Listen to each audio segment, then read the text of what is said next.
Jones.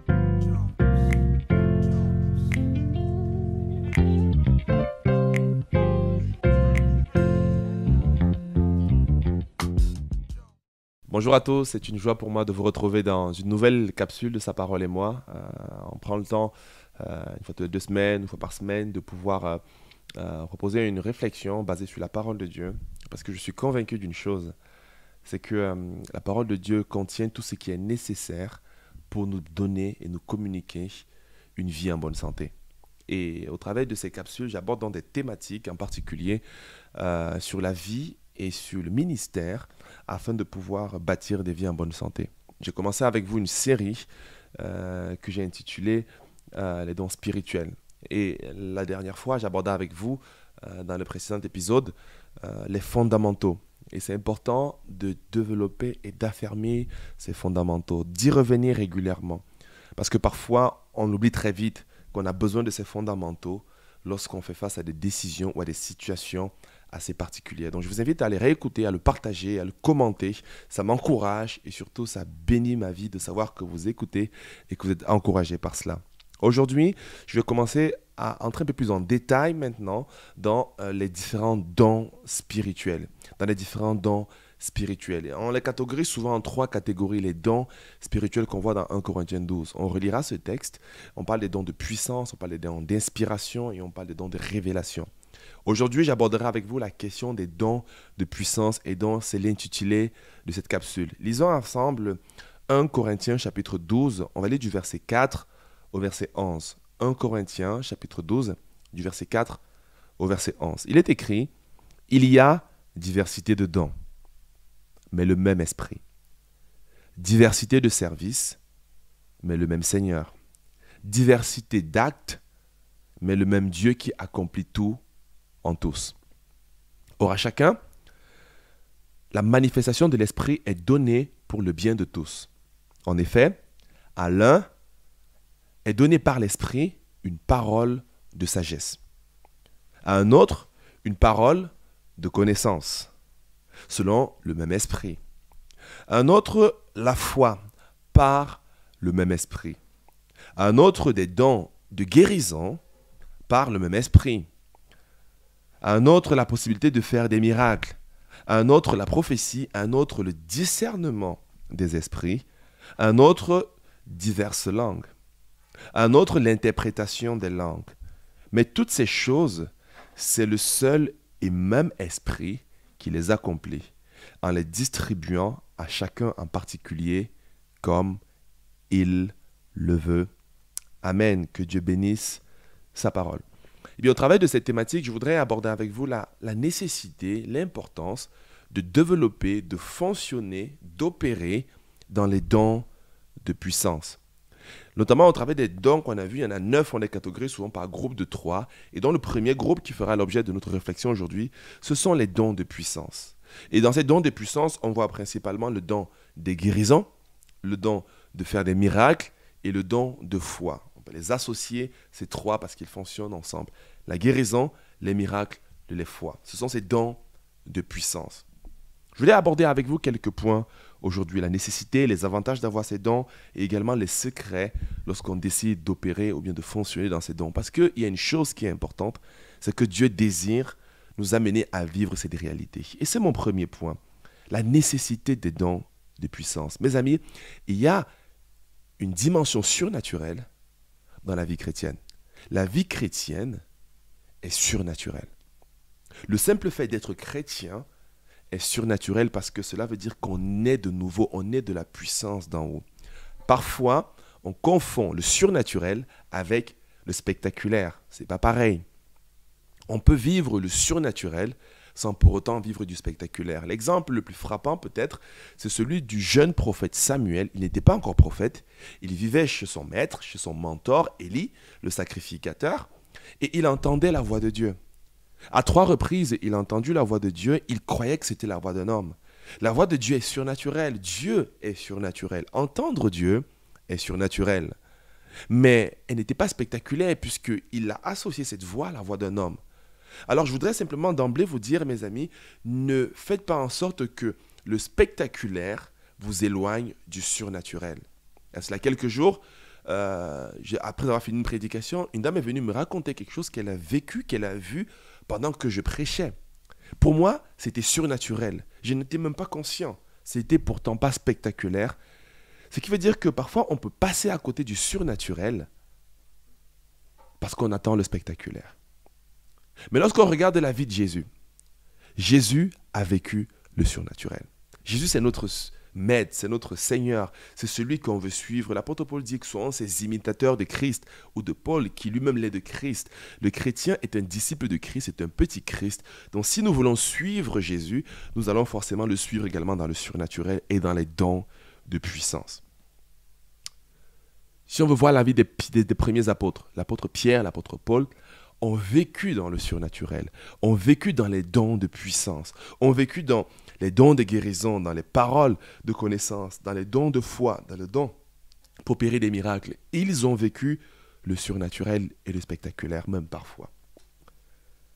Et cela se vit encore dans les églises aujourd'hui. Lorsqu'on regarde la vie chrétienne contemporaine, qu'on regarde même un peu partout dans le monde entier, on voit les dons de puissance se manifester. Donc, c'est quelque chose que Jésus a vécu, que les apôtres ont vécu. Et aujourd'hui, que nous voyons autour de nous se vivre, certains nous en témoignent cette réalité-là.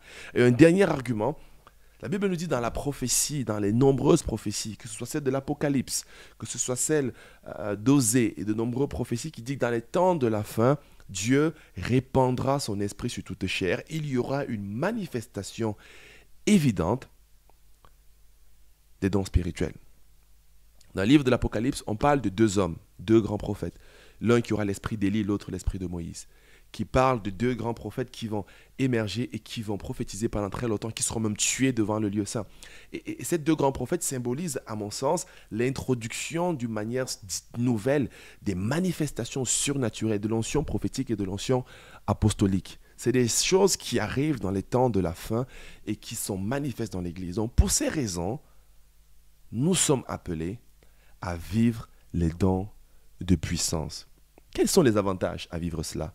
Peut-être vous me direz, je n'ai pas besoin. Non, on en a besoin. Le premier avantage, cela permet d'atteindre le monde avec Christ. Mes amis, il y a des endroits où quelqu'un, lorsqu'on lui présentera un livre, une pensée, il te présentera une philosophie. Il n'y aura pas de différence entre la sagesse qui est dans les Écritures, qui est la sagesse biblique, bien évidemment. D'autres nous montreront la sagesse du monde. Un peu comme Moïse face au Pharaon. Pharaon avait que de la puissance. Pharaon avait des manifestations. Mais Moïse en avait également. Et il y a certains endroits, lorsqu'on présente l'Évangile, la différence fondamentale entre le christianisme et les autres religions, c'est que ce que nous disons, le Seigneur l'atteste par des dons et des puissances, des guérisons, des miracles et des manifestations. Et donc on en a besoin. Si on veut atteindre notre société, atteindre notre génération, vivre notre vie contemporaine. Et peut-être des gens disent, mais quelle est la différence finalement entre toi chrétien et moi qui ne le suis pas? Parfois on ne voit pas de différence. Mais lorsque la puissance de Dieu se manifeste, on peut affirmer avec assurance que Dieu est présent. Les dons et la puissance de Dieu nous économisent beaucoup d'argent en termes de marketing. Parce qu'au temps de Jésus, il n'y avait pas une campagne de publicité, il n'avait pas Facebook, Instagram pour raconter. C'était les miracles, c'était sa sagesse, c'était son enseignement, c'était les signes qu'il accomplissait qui propageaient l'évangile. Lorsque une personne fut sauvée, on dit, mais comment ce paralytique de naissance qu'on connaît, cet aveugle de naissance qu'on connaît, comment ce petit pain peut être multiplié par 5000 en manches, comment la tempête peut être apaisée? Ces miracles et ces signes ont amené les gens à dire, waouh, je veux ce Dieu. Parfois, un miracle, une guérison, une parole de foi qui s'accomplit, vaut mieux que de très très longs discours. Et on en a besoin. Un autre élément, un autre avantage, c'est que cela nous montre une joie particulière. Lorsque quelqu'un est guéri, lorsqu'il y a un miracle qui prend place, qu'est-ce qui se passe? La joie monte dans notre cœur. Jésus dira qu'il répondra à nos prières afin que notre joie soit parfaite. Ça veut dire que lorsqu'il y a la réalité des miracles, des signes, des prodiges et que les gens sont restaurés, guéris, qu'est-ce qui se passe? Il y a une explosion de joie, il y a une explosion de gloire. Lorsque dans la famille, on se rend compte qu'on a expérimenté dans notre famille, à la maison, un miracle financier, c'est le don des miracles qui est en œuvre, un miracle financier, on n'avait pas de quoi manger, on n'avait pas de quoi finir la fin de mois, Dieu a pourvu surnaturellement, alors on est content, il y a une joie qui monte, il y a la foi qui grandit dans la maison. Lorsque les enfants autour de nous voient que lorsqu'on traversait une situation difficile, on a prié, Dieu a répondu, cela a parfois plus d'effet et plus d'impact que de longs discours. Ils sont importants les discours. Mais on a besoin de voir cette joie se manifester et Dieu veut nous la communiquer. Une autre raison pour laquelle on a besoin de ces miracles, mes amis, c'est que cela appuie le témoignage de Dieu dans notre vie. C'est-à-dire que lorsqu'on voit que Dieu atteste dans la vie de Paul, dans la vie de Jésus. Jésus dira même, croyez au moins à cause de ses œuvres. Si vous ne croyez pas à cause de mon discours, croyez au moins à cause de ce que je fais. Et les miracles et les signes et les prodiges sont quelque chose que Dieu a promis aux chrétiens. Mes amis, n'ayons pas peur de soupirer après ça. Le but de ces capsules, c'est de susciter en vous une soif et une faim nécessaires pour vivre le miraculeux. Je crois que Dieu veut nous amener à le vivre dans notre vie aujourd'hui, dans notre communauté et là, dans notre famille, là où on se trouve, de vivre le miraculeux de Dieu. De sortir de la dépression, de sortir d'une addiction, d'expérimenter des miracles sur le plan familial, des miracles sur le plan professionnel, des miracles sur le plan financier, des guérisons surnaturelles. Dieu veut nous y conduire. Et du moins, je ne voudrais pas que notre manque de foi ou bien peut-être notre réticence à cela nous le font passer à côté de ce que Dieu veut faire. Alors, mon ami, stimule ta foi de nouveau. Attends-toi au miraculeux. Pourquoi? Parce que cela commence toujours par une soif. Cela commence toujours par la soif. Alors j'ai parlé de ces 3 dons. Le don pour opérer des miracles. C'est quoi le don pour opérer des miracles? Le don pour opérer des miracles. Les miracles, ce sont toutes les choses extraordinaires que Dieu va faire en dehors de la guérison. Un exemple de miracle, c'est lorsque par exemple Jacob va se tenir, non peut-être pas cet exemple, lorsque Jésus va transformer les 5 pains pour nourrir 5000 personnes. Ça, c'est un miracle. Un autre exemple de miracle que Jésus va faire, lorsque il va stopper la tempête. Ça, c'est un miracle surnaturel. Un autre miracle que Jésus va faire, c'est que lorsque Jésus va parler à un arbre, et ça c'est lié avec le don de foi, et cela va se sécher rapidement. Ça, c'est un miracle. Les miracles, c'est la capacité de faire des choses surnaturelles. Et mes amis, dans le temps dans lequel nous sommes, même bâtir une famille dans la crainte de Dieu peut relever d'un miracle. Et on peut demander la grâce de Dieu pour faire un miracle. Un miracle au quotidien. Un miracle de délivrance. Un miracle de restauration. Un miracle de malédiction qui est brisé dans une famille. Et je crois que Dieu veut nous le communiquer. Ça, c'est le don des miracles. Ensuite, il y a un don de guérison. Le don de guérison, c'est quelqu'un qui est malade et guéri. Un cancer est guéri. Une maladie rare est guérie. Un dysfonctionnement génétique est guéri. Un aveugle qui voit, un paralytique qui marche. C'est une réalité. Aujourd'hui, j'ai fait un enseignement déjà sur la guérison. Je ne vais pas rentrer en détail sur cette question. Mais Dieu nous donne également de vivre la guérison. Et la troisième chose, c'est le don de foi. Le don de foi, c'est la capacité de dire et de faire des choses que Dieu nous demande de faire et qui sortent du commun. Qui sortent naturellement du commun.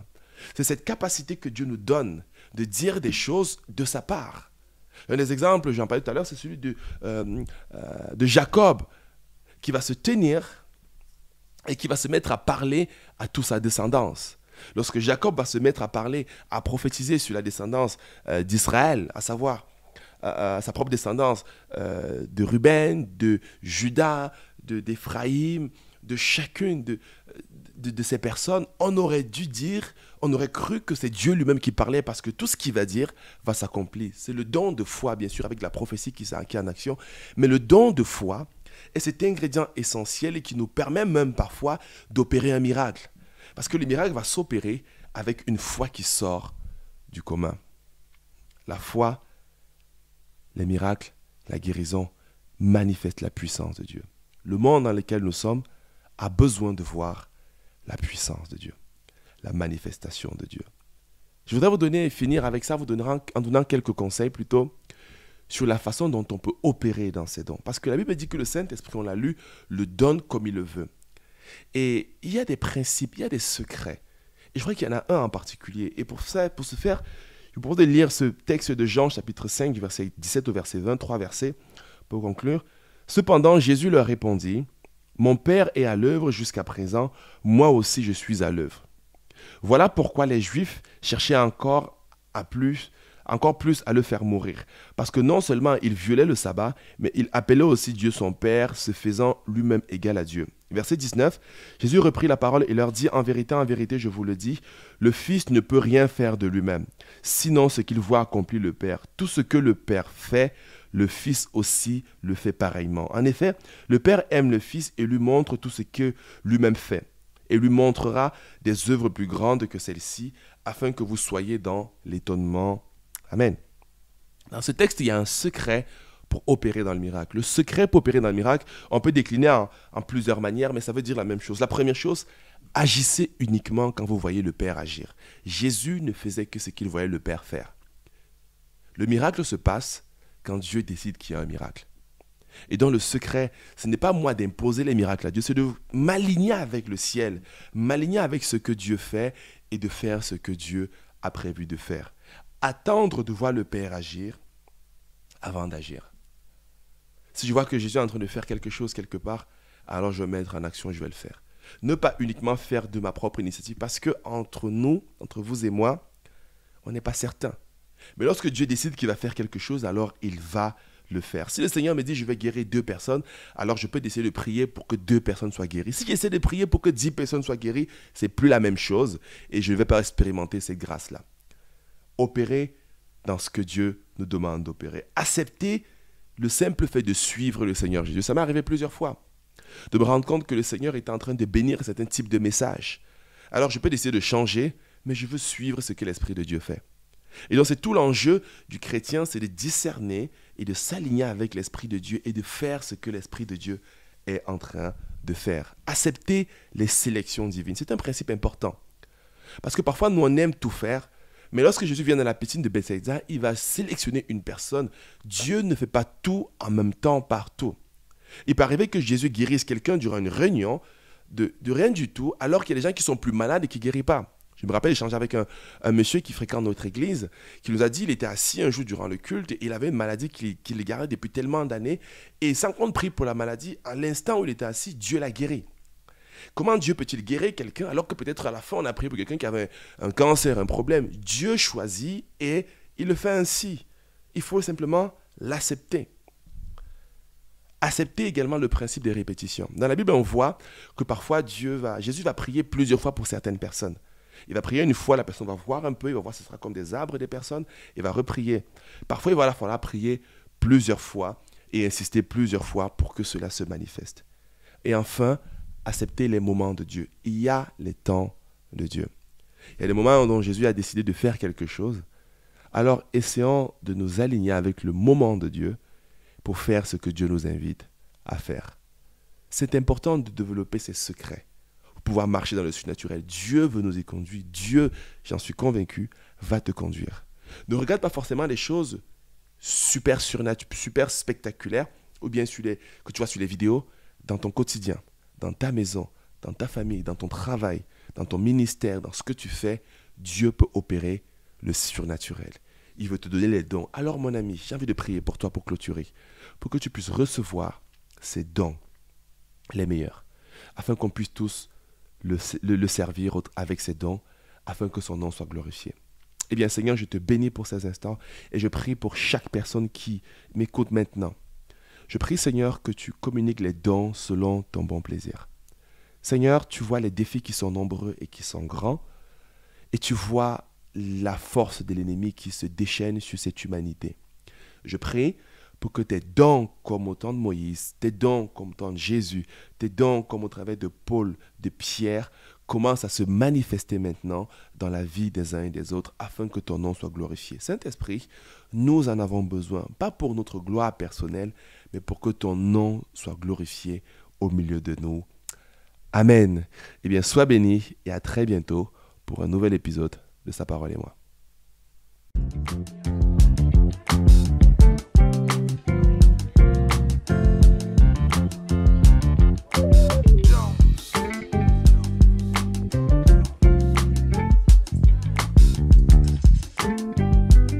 Jones.